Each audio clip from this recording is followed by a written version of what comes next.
Hello mga ka-house-and-lot. Ito po yung bahay ng client ko na may 2 bedroom, 1 toilet and bath. Fully furnished na po siya. Hinanapan ko po ng magre-rent. So, nilinisan ko siya.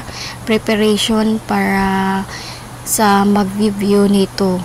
So, ayan.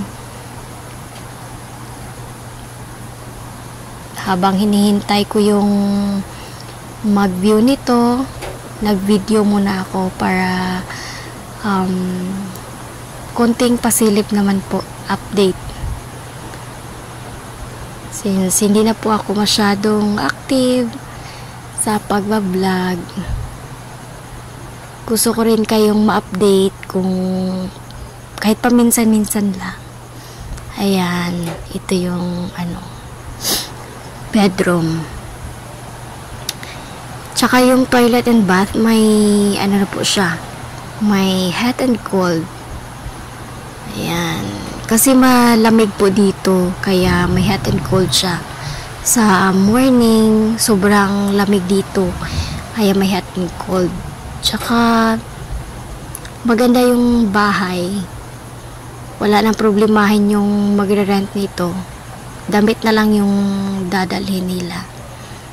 Ayan.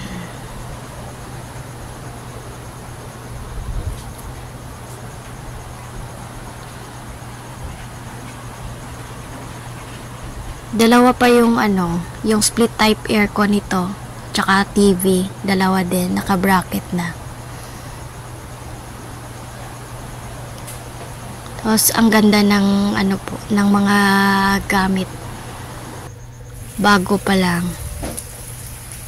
Ayan. Umuulan.